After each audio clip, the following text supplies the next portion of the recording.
If there's any superhero that's been rammed into media over and over again, then it's gotta be Spider-Man. I guess it's because he's a young teenager himself and can therefore connect easier with the target demographic of most of these, but for whatever reason, studios the world over just feel safe using Spider-Man. Now, the wall crawler currently has a cartoon called Ultimate Spider-Man, but before that, his likeness has been seen on television in the forms of Spectacular Spider-Man, Spider-Man the New Animated Series, Spider-Man Unlimited, Spider-Man from 1994, Spider-Man's Amazing Friends in 1981, along with the 1981 spin-off that was just Spider-Man. What else? Oh, the Japanese had a Spider-Man in 1978, there was the Amazing Spider-Man live action show in 1977, and the Spidey Super Stories, some of which I'm sure we'll talk about at some point or another. Most of these shows are miserable failures and you probably haven't even heard of half of them, but what we're here to talk about today is the one that started it all, the first Spider-Man cartoon. You know elements from it even if you've never heard of the actual show.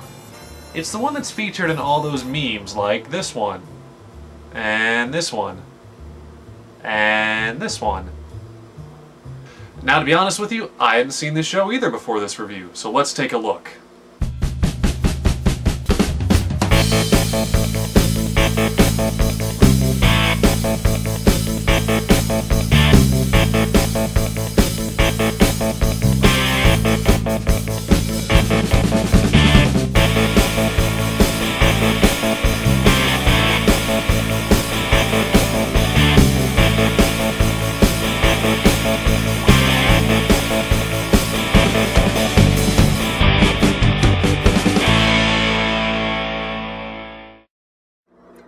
Theme song, please. Spider-Man, Spider-Man. Yeah, I bet you didn't know this is where that came from. If anything, this show at least created the most memorable and longest-lasting Spider-Man theme. I have to give the animation some slack, given that this was the 60s and it was probably given a budget that made the animators of Scooby-Doo look like they were funded by Goldfinger, but you can easily see how this turned into prime meme fodder just from the title sequence. Our story begins with Peter Parker heading to take pictures of some reported mystery lights for the Daily Bugle. His trip is interrupted, however, by a sudden avalanche. Fasten your seatbelts! It's okay though, because apparently the trees in this world were bitten by radioactive spiders as well, and can easily support a full-sized car. Peter changes into a Spider-Man costume and secures the car with his web, though why he had to change into full costume to do this, I have no earthly clue. Also, I don't think his webbing should be quite that elastic, or for that matter, do half the things it does in this cartoon, but in fairness, they were probably just experimenting with what could be done with superhero animation at the time. Spider-Man's car is lowered to safety, but accidentally bumps a pair of false rocks, which open up to reveal the Batcave. I mean the Batcave. I mean the Batcave. I mean Dr. Octopus's lair. Though if you ask me, the security doors on your secret lair kind of fail quality testing if they can be opened by bumping them. But like any good Bond villain, Doc Ock has a front door booby-trapped. Man, that costume really screams terrifying, doesn't it? A blank purple jumpsuit. Also, minor nitpick, but I know people have chin clefts, but who just has a marble-sized chin ball sticking out? I think he should get that looked at. You won't scoff when I've wiped out this whole section of the city.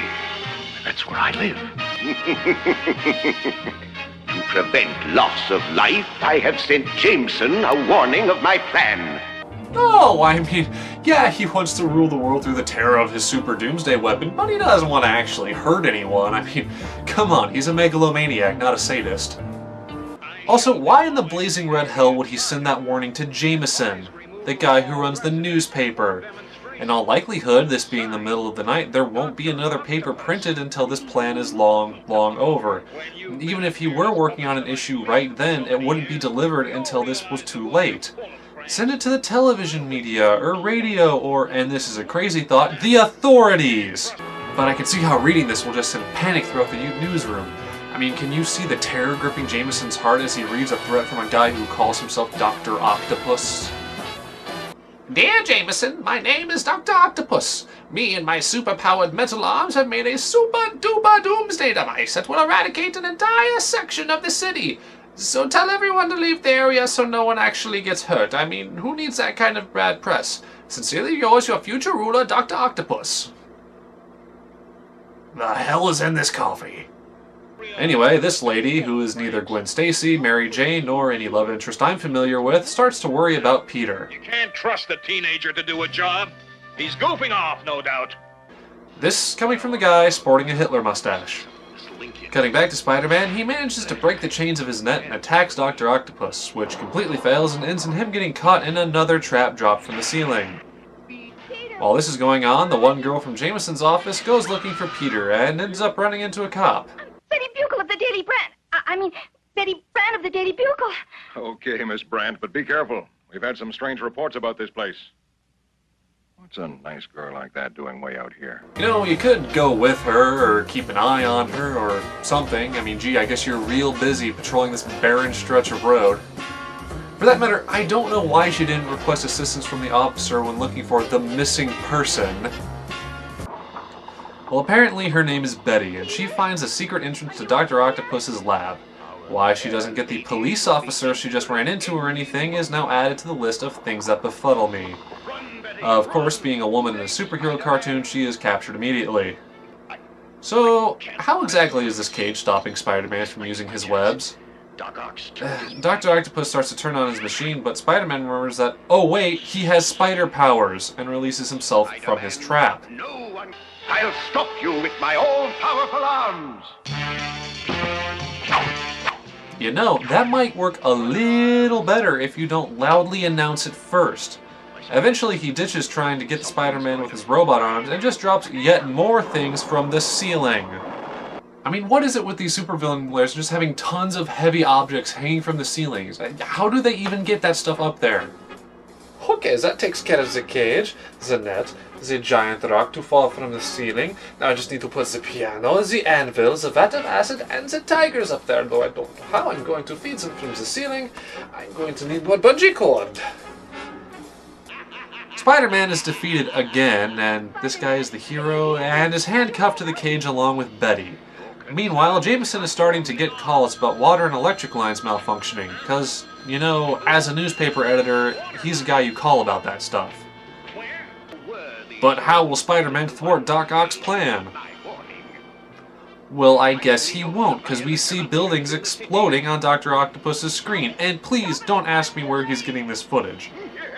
Also, remember that Jameson didn't warn anyone because he didn't take Doc Ock seriously, so these are populated areas that we're seeing blowing up.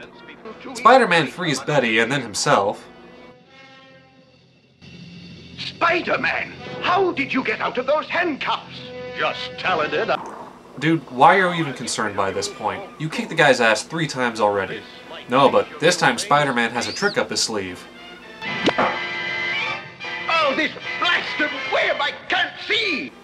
Doc, just take off the sunglasses. Seriously, this should not be a big deal. Then again, we're dealing with a guy who didn't think to just kill Spider-Man one of the many times he's had him trapped or unconscious, so maybe he's just dumb like that. Spider-Man catches the Mad Doctor and makes it back to Betty, who has finally gotten a clue and gone to see the police officer. Spider-Man has captured Dr. Octopus. How do you know that? Seriously, he wasn't even out of the handcuffs when you left. While you two celebrate your reunion, I'll go check out on our captive. Really? Not even gonna call for backup in case the highly dangerous supervillain who just blew up a section of New York has any more tricks? Now tell me exactly what happened. Well, I guess that's just not an issue, as Betty and Peter get chewed out by Jameson and Spider-Man swings triumphantly into the credits.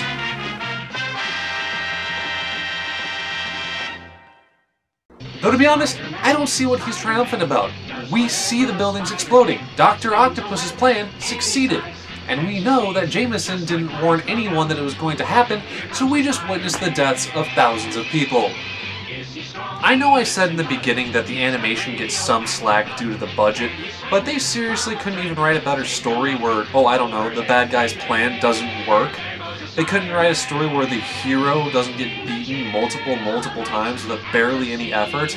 A low budget does not excuse you from bad storytelling. And again, I know this was 60s animation, I know they had as much budget as I had loose change in my dryer, but these are not issues that come back to money. They're storytelling problems. I can only assume that this being a 60s cartoon, people didn't really take the genre of superheroes very seriously, and they just expected kids to be entertained by the flashing lights for about 10 minutes. But this in no way halted the web-slinger from being in multiple forms of media to this very day, and I'm sure we'll be coming back to the character of Spider-Man soon. Now, I hate blatantly asking for this, but I am trying to grow my website, so if you found this at all entertaining, please go to geekasaurusmike.blogspot.com. Finally, and I will try to say this in the most entertaining way possible, subscribe!